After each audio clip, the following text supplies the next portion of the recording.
মিঠির গায়ে হলুদের দিনে এবার বর্ষা এবং রশ্মিকে উচিত শিক্ষা দিল অয়নদীপ। এমনটাই দেখতে পারবেন আজকের টান টান পর্বে। বিস্তারিত জানতে ভিডিওতে লাইক দিয়ে চ্যানেলটিকে সাবস্ক্রাইব করে না টেনে দেখতে থাকুন। গল্পের শুরুতে আমরা দেখতে পারবো নতুন কমলিনীর কাছে এসে বলে, তুমি সামান্য একটা জিনিস নিয়ে এইভাবে কেন ভাবছো?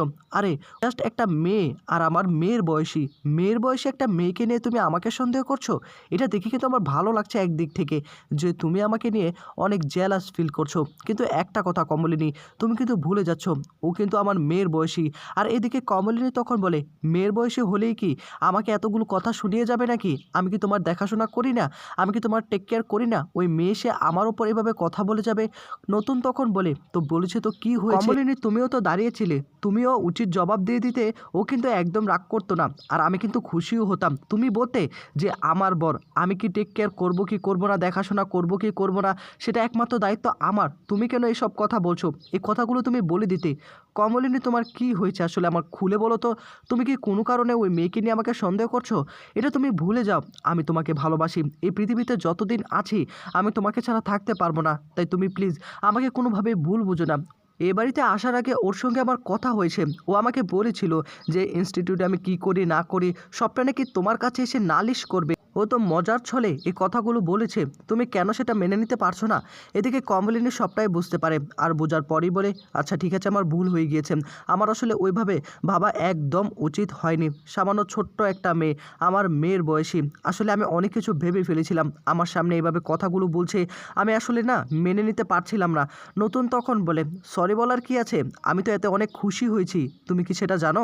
কমলিনী বলে, কিসের খুশি? তুমি আবার খুশি পেলে কোথা থেকে?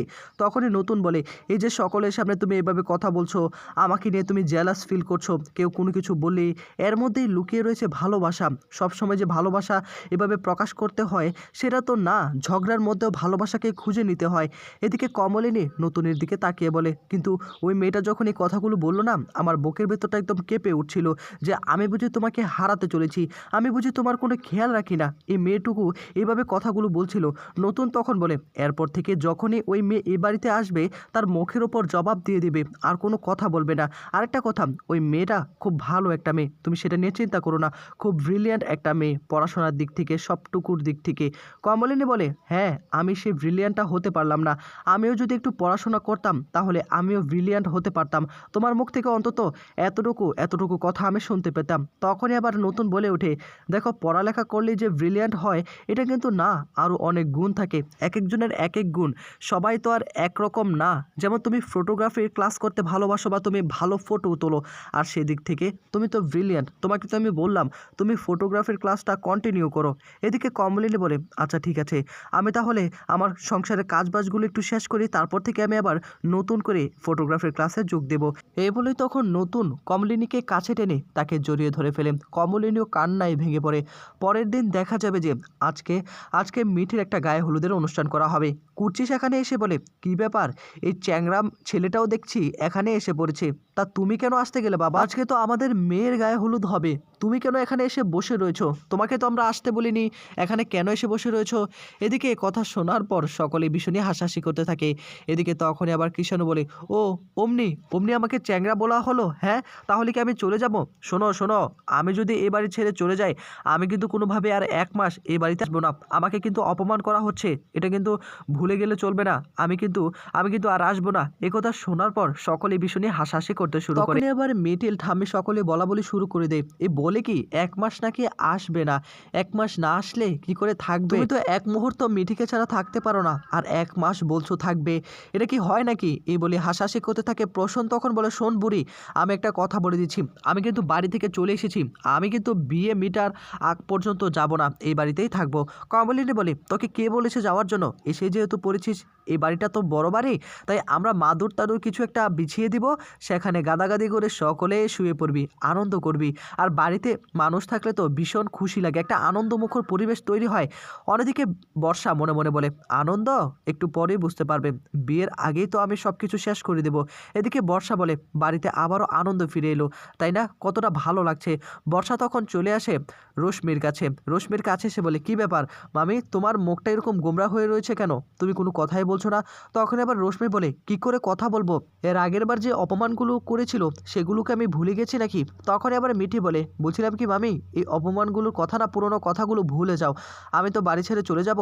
তখনই রশ্মি বলে, তুই আর বাড়ি ছেড়ে চলে যাবি, কিন্তু যে অপমানগুলো করেছে এগুলোকে আমি ভুলে থাকতে পারবো? প্রসন্ন বলে, আচ্ছা হয়েছে তো, তুমি পুরোনো কথাগুলো কেন টেনে আছো? আজকে একটা আনন্দের দিন, পুরোনো কথাগুলো ভুলে যাও না, আজকে নতুন করে সব কিছু শুরু করো না।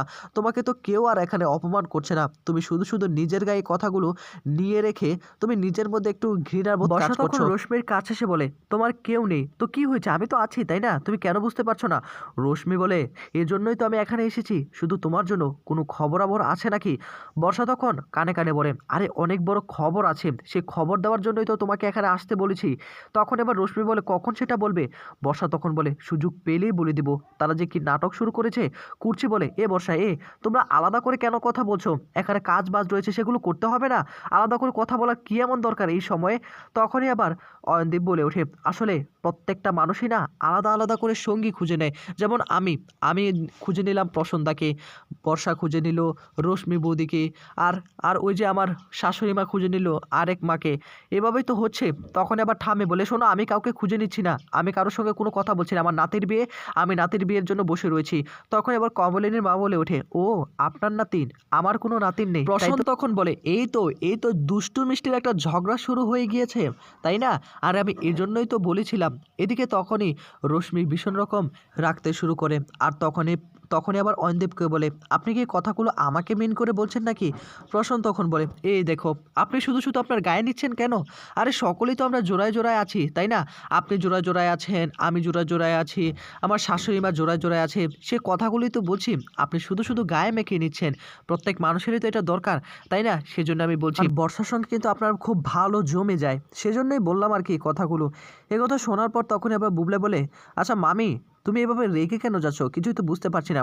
যদি বর্ষার সঙ্গে তোমার একটা ভালো সম্পর্ক থেকে থাকে তাহলে সেটা ভালো, তুমি বড় মানুষ, তুমি বর্ষাকে একটু শিখিয়ে দেখিয়ে দিবে, সেজন্য একসঙ্গে থাকবে, তাতে খারাপের কি আছে? তুমি রেগে কেন যাচ্ছ? কুর্চি বলে, শোনো শোনো, সকলে আসো, এখন তো আমাদের কাজবাজ করতে হবে নাকি? তোমরা সকলে আসো, হাতে হাতে কাজগুলো একটু করে দাও। কুর্চি সহ পাড়া প্রতিবেশী সকলে মিলে বসে পড়ে। তখনই মিঠি প্রশ্ন করে, আচ্ছা পিসিমণি, আমার কি এখানে কোনো কাজ নেই নাকি? তা না হলে আমাকে এখানে কেন ডাকা হয়েছে? কুচি বলে, তোর আবার কিসের কাজ থাকবে? আরে তোর কাজ নেই, তুই এখানে বসে রয়েছিস, চুপচাপ বসে থাক। মিঠি তখন বলে, আমার এসব কিছু ভালো লাগছে না, আমি ভেবেছিলাম আমার কাজ বাজ রয়েছে, তা না হলে আমাকে শাড়ি পরিয়ে এখানে বসিয়ে রাখবে, এটা তো আমি জানতাম না। বাবেল বলে, আরে পিসিমণি, ওকে বলো এসব শাড়ি কাপড় ছেড়ে ও নর্মাল কাপড়ে আবার এখানে চলে আসতে। ও কি করবে? ও এসব কিছু তার সহ্য করতে পারছে না, ওর এগুলো না আসলে কমফোর্ট ফিল হচ্ছে না, তাই না রে? এই কথাগুলো বলে তখন মিঠিকে উস্কিয়ে দিচ্ছে। আর তখনই আবার মিঠির বলে ওঠে, শোনো, তোমরা না এত কথা বলবে না, দাঁড়িয়ে দাঁড়িয়ে শুধু কথা বলছো, প্যাচাল পাচ্ছ, একজনের খুদ ধরার জন্য বসে রয়েছো। কাজবাজ আছে সেগুলো একটু করার ব্যবস্থা করো, মিষ্টি আছে সেগুলো একটু ভালো করে সুন্দর করে সাজিয়ে নিয়ে আসো তো। তখন এবার বাবেল বলে, আমি যাব? ঠাম্মিরা তখন বলে, আরে বাড়ির বউ থাকতে ছেলেরা কেন কাজ করতে যাবে? মিঠিল তখন বলে, অমনি অমনি শুরু হয়ে গেল নাতিনকে কিছু বলার কারণে। বাড়ির বউদের কি সব কিছুই কাজ করতে হবে নাকি? বাড়ির বউ ছাড়া কি অন্যরা কাজ করতে পারে না? আমাদের উপর কি সমস্ত দায়িত্ব পড়বে নাকি? এদিকে অয়নদীপ বলে, আচ্ছা কুচি, তুমি যদি কিছু মনে না করো, আমি এই কাজটা করি, আমি গিয়ে মিষ্টিগুলো একটু সুন্দর করে সাজিয়ে নিয়ে আসি। কুচি তখন বলে, না, তুমি অর্ধেক সাবার করে দিবে, খেয়ে ফেলবে। কুর্চির দিকে তাকিয়ে তখনই আবার অয়নদীপ বলে, এটা তুমি বলতে পারলে নতুন দা, তুমি কিছু বলছো না? নতুন তখন বলে, হ্যাঁ কুর্চি, একদম ঠিক না, এভাবে খোটা দেওয়া উচিত না। আমাদের আমাদের অয়নদীপকে অবশ্যই মিষ্টি খেতে হবে, মিষ্টি না খেলে কি হবে নাকি? তোমরা এত কথা না বলে প্লিজ আমাকে দায়িত্বটুকু দাও, আমি গিয়ে মিষ্টিগুলো একটু সাজিয়ে নিয়ে আসি। কুর্চি তখন বলে, একদম না, একদম না, তুমি কোথাও যাবে না, আমি তোমাকে বলে দিলাম, গেলে কিন্তু খবর আছে, আরও অনেক মানুষ আছে, তারা গিয়ে এই কাজগুলো করবে, তুমি যাবে না। এদিকে এই কথাগুলো শোনার পর তখনই আবার বুবলা এবং বাবেল বলে ওঠে, পিসেমশাই, আমরা কিন্তু অবশ্যই তোমার পাশে আছি, আমরাও যাব, একসঙ্গে যাব। অয়নদীপ বলে, আসলে তাহলে তো ভালোই হয়, আমরা একসঙ্গে কাজগুলো করলে, হাতে হাতে কাজগুলো করলে একটু ভালোই হয়ে যায়, তোমরা আমাকে সাপোর্ট দিচ্ছ তো? এ বলেই তখন অয়নদীপ উঠে দাঁড়িয়ে বলে, নতুন দা, তাহলে চলো আমরা কি একটু মিষ্টিগুলো একটু সুন্দর করে সাজিয়ে নিয়ে আসি। এ বলেই তখন উঠে বলেই তখন আবার কমলিনী বলে ওঠে, না না না না না, আপনাকে কোথাও আমি যেতে দিব না, আপনাকে এগুলো মানতে হবে। আমার দিদিভাই যেগুলো বলেছে এগুলো অবশ্যই মানতে হবে, এসব মিষ্টি ফিষ্টি খেলে না একদম চলবে না, আর আমি মিষ্টিগুলো সাজিয়ে নিয়ে আসবো, আপনি প্লিজ বসুন। এ বলে তখন অয়নদীপ বলে, আচ্ছা ঠিক আছে, বৌদি যেহেতু বলেছে, আর কি করার আছে, আর তো আর কিছু করার নেই, আমাকে এখন বসেই থাকতে হবে। নতুন দা এটা কিন্তু ভালো হলো না।